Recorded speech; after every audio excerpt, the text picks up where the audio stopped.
This is numbers 17 through 20 on our study guide. So numbers 17 through 20, we're supposed to first find the discriminant, and then we're supposed to talk about the nature and number of roots. Remember, the discriminant formula is just b squared minus 4ac. So first thing we want to do on number 17 is identify what a, b, and c are so we can put it in that formula. A is the number in front of x squared, which is 1. B is the number in front of x, which is 8. And c is the number at the end, 16. So let's put it in. It's b squared minus 4 times a times c. And we can just throw that right into our calculator. So 8 squared minus 4 times 1 times 16. Push enter and you get a discriminant of 0. So that's the first part of the answer. That's the discriminant. And then the number of roots that I have when I have my discriminant of 0 is 1 root, and it's actually 1 real root. Looking at your chart that you took notes in class.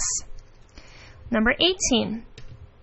You want to again start by identifying what your a, your b, and your c are.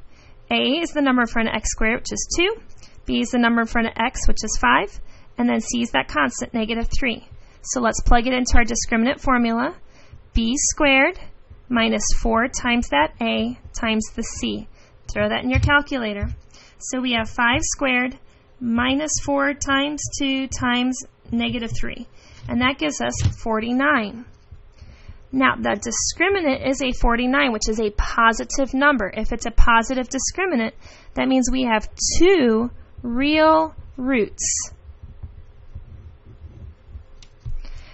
All right, number 19. On number 19, we're going to start by finding a is the number in front of x squared, which is 1. B is the number in front of x, which is 5. C is the number on the end, which is 9. So we're going to throw that into our discriminant formula, b squared minus 4 times a times c. Again, pull that out with your calculator. So 5 squared minus 4 times 1 times 9. And that gives us a discriminant of negative 11.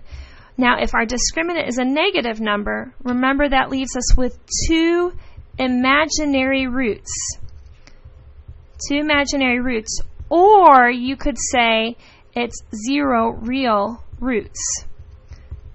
They're the same thing. Finally, on number 20, our a is the number in front of x squared, which is 2. B is the number in front of x, which is 5. And c is the number at the end, which is 7. So throw that into our discriminant formula. B squared minus 4 times a times c. And we're going to throw that in the calculator.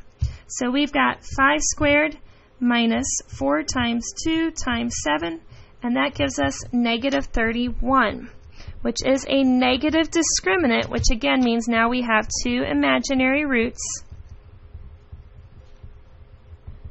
Or 0 real roots. So no real roots, they're just imaginary, and we have 2 of the imaginary roots.